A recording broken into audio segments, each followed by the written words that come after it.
సమస్యల్లో ఇరుక్కుపోతే బయటికి రావడం ఎలా? అసలు ఎందుకు ఇరుక్కున్నాను నేను? ఇరుక్కున్నందుకు సమస్యలో ఉండాల్సిందే, అవునా కదా? అవునా? అలాగంటావమ్మా. సమస్యలో ఇరుక్కోకుండా ఉంటే మంచిది, ఇరుక్కుంటే బయటికి ఎలా వస్తాం కదా? కొన్నిసార్లు ఆటోమేటిక్గా ఇరుక్కుపోతాం, ఇంక జీవితం అంతే అనుకుంటాం. బయటికి రాగలమా? చెప్పుకోలేము. అన్యాయం. నేను రాగలనా? వస్తావా లేదా? నెంబర్ 1, నాకే ఎందుకు జరగాల? నాకే ఎందుకు ఇది ఆలస్యం అవ్వాలా? అందరి విషయంలో ఇది స్పీడ్ అయిపోతుంది, నా విషయంలో ఆగిపోయింది, పర్మనెంట్గా ఆగిపోయింది. అలా ఆగిపోయింది, పర్మనెంట్గా ఆగిపోయింది. అటు ఇటు కాకుండా ఇరికిపోయా చిక్కుల్లో. కమియర్. ఒకవేళ నాకే ఎందుకు జరిగింది అని నీ ఉంటే అది రాసుకోవాలి ఒక బుక్లో. ఎందుకంటే దేవుడు ఎవరి విషయంలో అయినా ఒక ప్రత్యేకమైన వేదన, ఎవరికీ లేని బాధ నీకు పంపించాడు అనుకోండి.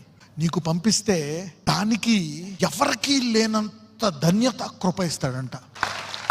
ఎందుకంటే ఆయన దేవుడు. అందుకనే don't allow bitterness in your life. నీ జీవితంలో అపవాది చేదు పంపిస్తాడు. ఎందుకో తెలుసా? చేదు పంపిస్తాడు. చేదు పంపించినప్పుడు ఎవరికీ లేని చేదు నీకు వచ్చింది, ఎవరికీ లేని బాధ నీకు ఇచ్చాడు. కాబట్టి ఈ దేవుడు ఇలాంటివాడే. ఏం చేస్తావు? ప్రార్థన వదిలేసేయి, ఈ దేవుడిని విడిచిపెట్టేసేయి అని అంటాడు. నా అపవాది చెప్తాడు. ఒకవేళ ఎవరికీ లేని బాధ నీకు ఇస్తే ఎవరికి లేనంత ధన్యత కృప కూడా నీకు ఇస్తాడు. This is God. సో మీ నెగిటివ్ పాయింట్లన్నీ రాసుకోండి. నెగిటివ్ పాయింట్లు రాసుకోండి. నాకు సరైన చదువుకున్న తల్లిదండ్రులు లేరు, నేను చదువుకోలేకపోయా, నాకు మ్యాథ్స్ రాదు, నాకు ఈ చాలని ఉద్యోగం. బట్ స్టిల్ ఏంటి నా పెద్ద సమస్య? ఏంటి నా భవిష్యత్తు ఇంత ఘోరమైందా? అంత గొప్పతనాన్ని దేవుడు బయటికి తీస్తాను అంటున్నాడు. మోషే అంటున్నాడు, నేను నత్తివాడినయ్యా. ఎవరంట? నత్తివాడు. అయితే నీకు పెద్ద మాటలేం పెద్ద పని పెట్టను, కర్రతో కొట్టుడే, చెయ్యెత్తుడే.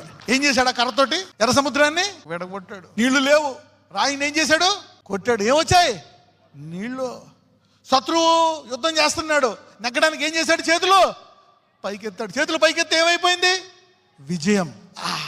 ఏ ప్రాంతంలో బలహీనంగా ఉన్నావు, ఇంకో ప్రాంతంలో అధిక శక్తి నీకు లభిస్తుంది.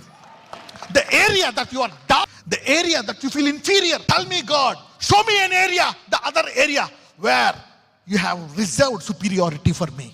మరి ఏ ప్రాంతంలో ధనము కంటే గొప్ప ఐశ్వర్యం నాకు ఇచ్చావు? What did you give me? Ask God. నా కొడుక్కి ఇది ఇవ్వలే, మా ఆయనకి ఇది ఇవ్వలేదు, నువ్వు మరి ఇంకోటి ఏమి ఇచ్చావు? ఈరోజు ఆ దాచబడిన వరమును ధనమును దేవుడు నీకు ఇచ్చును గాక. May God give you